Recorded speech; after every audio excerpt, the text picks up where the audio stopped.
السلام علیکم۔ بسم اللہ الرحمن الرحیم۔ ناظرین، آج ہم کچھ ایسی باتیں پیش کرنے جا رہے ہیں جسے سن کر آپ کی روح کانپ اٹھے گی اور دل دھڑکنے لگے گا اور اس بات کا احساس ہوگا کہ ہم کس قدر غفلت کی زندگی گزار رہے ہیں۔ میری پیاری بہنوں، کہ آپ جانتی ہیں کہ کچھ عورتیں روزہ رکھنے کے باوجود بھی جنت سے محروم رہیں گی۔ یہ سن کر حیرانی ہو رہی ہوگی، مگر یہ حقیقت ہے۔ کچھ عورتیں دن بھر بھوکی پیاسی رہیں گی، نماز بھی پڑھیں گی، قرآن کی تلاوت بھی کریں گی، مگر ان کے اعمال انہیں جنت کے دروازے سے دور کر دیں گے۔ اگر آپ یہ جاننا چاہتی ہیں کہ وہ کون سی عورتیں ہیں جن کے گناہ ان کے روزے اور عبادت کو ضائع کر دیتے ہیں، تو اس ویڈیو کو آخر تک ضرور دیکھیں۔ یہ پیغام ہر مسلمان بہن کے لیے بہت ضروری ہے۔ نبی کریم صلی اللہ علیہ وسلم نے فرمایا کہ کچھ لوگ عبادت گزار ہونے کے باوجود جنت کی خوشبو تک نہیں سونگھ سکیں گے۔ آج میں آپ کو بتانے والی ہوں کہ وہ کون سی عورتیں ہیں جو روزہ رکھنے کے باوجود بھی جنت سے محروم رہیں گی۔ ناظرین، کیا آپ کو معلوم ہے کہ روزہ رکھنے کے باوجود بھی کچھ عورتیں جنت سے محروم رہیں گی؟ یہ سن کر حیرت ہو رہی ہوگی، مگر یہ حقیقت ہے۔ کچھ عورتیں سحری کریں گی، روزہ رکھیں گی، افطاری کریں گی، مگر پھر بھی جنت میں نہیں جا سکیں گی۔ وہ دن بھر بھوک اور پیاس کو برداشت کریں گی، مگر ان کے اعمال ان کے لیے جنت کے دروازے بند کر دیں گے۔ یہ وہ عورتیں ہوں گی جو رمضان میں عبادت تو کریں گی، مگر وہ یہ 5 گناہ بڑے شوق سے کرتی ہوں گی۔ آج کی ویڈیو میں ہم آپ کو بتانے والے ہیں کہ آخر وہ کون سی 5 گناہ ہیں جن کے کرنے سے کچھ عورتیں روزہ رکھنے کے باوجود بھی جنت سے محروم رہیں گی۔ حیرت کی بات ہے، روزہ بھی رکھیں گی، نماز بھی پڑھیں، لیکن جب قیامت کے دن حساب و کتاب ہوگا تو ان کے اعمال نامے نیکیوں کے بجائے گناہوں کا وزن زیادہ ہوگا۔ نبی صلی اللہ علیہ وسلم فرماتے ہیں کہ کچھ لوگ جنت کی خوشبو تک بھی نہیں سونگھ پائیں گے۔ جنت میں جانا تو دور کی بات، سوچیں وہ کیسے بد نصیب ہوں گے جن کے لیے رمضان کی بخشش کا ذریعہ نہ بن سکا، جو اپنے ہی اعمال کی قیدی بن کر رہ جائیں گے، جو دن بھر بھوک پیاسی رہیں مگر پھر بھی رحمت سے محروم ہو گئیں۔ اس کی وجہ یہ ہے کہ وہ کچھ ایسے گناہ کرتی ہیں جو ان کی نیکیوں کو جلا کر راکھ کر دیتے ہیں۔ یہ وہ عورتیں ہوں گی جو رمضان میں عبادت بھی کریں گی، نماز بھی پڑھیں، لیکن پھر بھی جہنم میں جائیں گی، کیونکہ ان کی نماز قبول نہیں ہوگی، ان کا روزہ قبول نہیں ہوگا، ان کی کوئی بھی نیکی قبول نہیں ہوگی۔ کیوں؟ کیونکہ اس لیے کہ وہ 5 گناہ بڑے شوق سے کرتی ہیں۔ میں آپ کو بتانے والی ہوں کہ آخر وہ کون سے گناہ ہیں جو آپ کی نماز، آپ کی دعائیں اور آپ کے روزے کا سب ضائع کر دیتے ہیں، اور وہ کون سی عورتیں ہیں جو روزہ رکھنے کے باوجود بھی جنت سے محروم رہیں گی۔ نمبر 1، بد اخلاق عورتیں۔ وہ عورتیں جو دوسروں سے بدتمیزی سے پیش آتی ہیں، زبان سے کسی کو تکلیف دیتی ہیں اور نرم لہجے میں بات نہیں کرتی۔ یہی وجہ ہے کہ ان کا روزہ قبول نہیں ہوتا، کیونکہ نبی کریم صلی اللہ علیہ وسلم نے فرمایا بہترین مسلمان وہی ہے جس کے اخلاق سب سے اچھے ہوں گے۔ حضرت عبداللہ ابن عمر رضی اللہ تعالیٰ عنہ روایت کرتے ہیں کہ نبی کریم صلی اللہ علیہ وسلم سے ایک عورت کا ذکر کیا گیا جو دن بھر روزہ رکھتی تھی اور رات بھر عبادت میں گزارتی تھی، لیکن وہ اپنی پڑوسیوں کو تکلیف دیتی تھی۔ آپ صلی اللہ علیہ وسلم نے فرمایا وہ عورتیں جہنم میں جائیں گی۔ یہ سن کر صحابہ اکرام حیران ہو گئے، کیونکہ وہ عورت عبادت گزار بھی تھی، مگر اس کے بعد بد اخلاق رویے نے اس کی تمام نیکیاں برباد کر دیں۔ اس واقعے سے ہمیں یہ سبق ملتا ہے کہ صرف عبادت کافی نہیں، بلکہ اچھے اخلاق بھی ضروری ہیں۔ اگر کوئی عورت بد اخلاق ہو، لوگوں سے بدتمیزی کرے، دوسروں کو تکلیف دے، تو اس کے روزے اور عبادت بیکار ہو جاتے ہیں۔ اللہ تعالیٰ نے ہمیں اچھے اخلاق اپنانے کی توفیق عطا فرمائی، آمین۔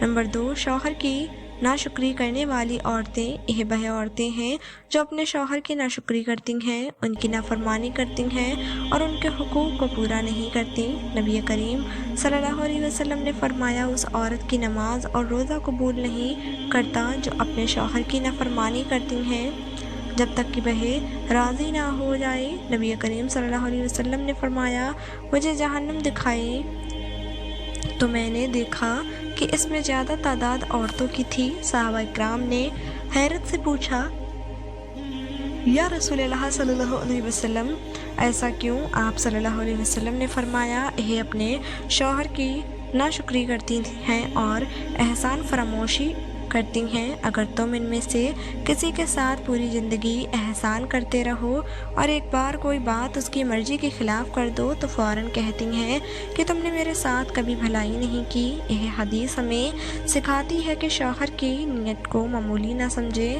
شوہر کی نعمت کو معمولی نہ سمجھے، شکر ادا کریں اور چھوٹی چھوٹی باتوں پر ناشکری نہ کریں، کیونکہ ناشکری کی عادت آخرت میں نقصان کا باعث بن جاتی ہے۔ اللہ تعالی ہمیں شکر گزار اور صابر بننے کی توفیق عطا فرمائے، آمین۔ نمبر 3، بے پردہ اور فیشن پرست عورت۔ یہ وہ عورتیں ہیں جو بے پردگی کرتی ہیں۔ فیشن کے دور میں خود خوبصورت اور امیر تھیں، وہ ہمیشہ قیمتی لباس پہنتی تھیں، جدید فیشن کرتی اور بے پردہ بازاروں میں گھومتی رہتی۔ جب بھی اسے پردے کی نصیحت کی جاتی، وہ کہتی، یہ تو پرانے زمانے کی باتیں ہیں، آج کی دنیا میں پردہ ضروری نہیں۔ ایک دن وہ کسی تقریب میں جانے کے لیے نکلی جہاں اس نے حد سے زیادہ فیشن کیا اور خوشبو لگا کر نکلی۔ راستے میں ایک تیز رفتار گاڑی نے اسے ٹکر مار دی اور وہ موقع پر ہی دم توڑ گئی۔ لوگوں نے دیکھا کہ اس کے جسم پر جو کپڑے تھے وہ خون اور مٹی سے خراب ہو چکے تھے، اور وہی فیشن جو اس کے لیے عزت کا باعث سمجھا جاتا تھا اس کی بے بسی کی نشانی بن چکا تھا۔ یہ واقعہ ہمیں سکھاتا ہے کہ دنیا کی چمک دمک عارضی ہے اور اللہ کے احکامات کی نافرمانی کا انجام ہمیشہ برا ہوتا ہے۔ اللہ تعالی پردے کی اہمیت سمجھنے اور آخرت کی تیاری کی توفیق عطا فرمائے، آمین۔ نمبر 4، والدین کی نافرمانی کرنے والی عورتیں۔ یہ وہ عورتیں ہیں جو اپنے والدین کی عزت نہ کرتی اور ان کے حکم کو نظر انداز کرتی ہیں۔ اللہ تعالیٰ فرماتا ہے، اور والدین کے ساتھ احسان کرو، اگر ان میں سے ایک یا دونوں بڑھاپے کو پہنچ جائیں تو ان کے سامنے اف تک نہ کہو۔ والدین کی نافرمانی کرنے والی عورتیں۔ عبرتناک انجام۔ ایک عورت اپنے شوہر اور بچوں کے ساتھ ایک خوشحال زندگی گزار رہی تھی، مگر اس میں ایک بڑی خامی تھی، وہ اپنے والدین کی نافرمانی بھی۔ جب بھی اس کی ماں یا باپ اسے کسی بات کی نصیحت کرتے، وہ بدتمیزی سے جواب دیتی اور کہتی، اب میں شادی شدہ ہوں، میری اپنی زندگی ہے، مجھے آپ کی نصیحت کی ضرورت نہیں۔ ایک دن اس کی بوڑھی ماں اس کے گھر آئی، مگر اس نے دروازے پر ہی کہہ دیا، آپ بار بار میرے گھر کیوں آتی ہیں؟ مجھے اپنے سسرال میں شرمندہ نہ کریں۔ ماں آنسو بہاتی ہوئی واپس چلی گئی۔ کچھ عرصے بعد اس عورت کے اپنے حالات بگڑنے لگے۔ اس کے شوہر کا کاروبار ٹھپ ہو گیا، بچے نافرمان ہو گئے اور گھر میں ہر وقت جھگڑے رہنے لگے۔ جب اس نے ایک عالم اور قادر سے مشورہ لیا تو انہوں نے کہا کہ ماں باپ کی نافرمانی کرنے والا کبھی کامیاب نہیں ہوتا، جا کر اپنی ماں سے معافی مانگو۔ جب وہ اپنی ماں کے پاس پہنچی تو معلوم ہوا کہ وہ دنیا سے رخصت ہو چکی تھی۔ اب وہ جتنا بھی روئے اور اس کی معافی مانگنا چاہے، مگر بہت دیر ہو چکی تھی۔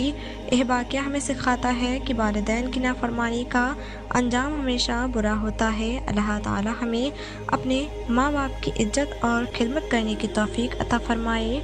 نمبر 5، دوسروں کی برائی اور غیبت کرنے والی عورتیں۔ یہ وہ عورتیں ہیں جو دوسروں کی برائیاں کرتی ہیں، ان کے عیب تلاش کرتی ہیں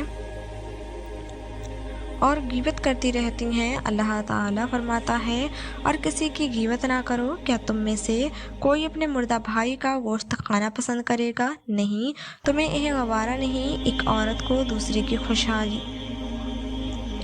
کو دوسروں کی برائیاں کرنے، ان کے عیب تلاش کرنے اور چغلی خانے کی عادت تھی۔ جب وہ بھی کسی محفل میں بیٹھتی، کسی نہ کسی کی برائی کرنا شروع کر دیتی، کبھی کسی کے لباس کا مذاق اڑاتی، کبھی کسی کے گھر کی کمیوں پر ہنستی اور کبھی کسی کی خاندانی باتیں اچھالتی۔ لوگ اس سے تنگ آ چکے تھے، مگر کوئی اس کے سامنے کچھ نہیں کہتا تھا۔ ایک دن وہ بازار گئی تو وہاں ایک پرانے جاننے والی عورت ملی۔ وہ سلام ہوا سلام دعا کے بعد کہنے لگی تمہیں معلوم ہے فلاں عورت کے شوہر کی نوکری چلی گئی اور فلاں کا گھر ٹوٹنے والا ہے۔ یہ سن کر وہ عورت کہنے لگی بہن تم دوسروں کی برائیوں میں اتنی مصروف ہو، کبھی اپنے گھر میں بھی اپنے بارے میں بھی سوچو۔ یہ سن کر وہ غصے میں چل دی، مگر چند دن بعد ہی اللہ کی قدرت کا ایک منظر سامنے آیا۔ اس کا اپنا شوہر ایک بڑے نقصان میں پڑ گیا، گھر کے فاقے ہونے لگے اور جس کی وہ برائیاں کرتی تھی وہی لوگ اس کا مذاق اڑانے لگے۔ جب اس نے ایک عالم سے پوچھا کہ یہ سب میرے ساتھ کیوں ہو رہا ہے،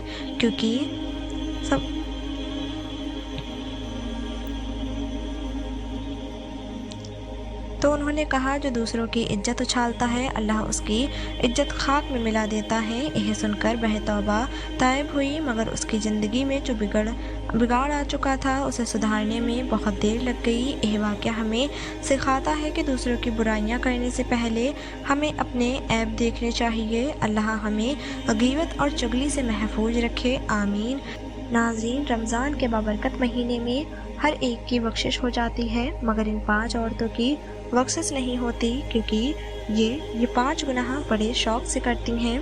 اپنے اعمال کو درست کرو، اپنے دل سے بغض، حسد، کینہ سب کچھ نکال دو، پکی سچی توبہ کرو اور اللہ کے حضور جھک جاؤ۔ اللہ تعالی ہمیں ان گناہوں سے بچنے اور سچی توبہ کرنے کی توفیق عطا فرمائے، ہمارے دلوں کو ہدایت کی روشنی عطا کرے اور ہمیں رمضان کی برکتوں سے محروم نہ کرے، آمین۔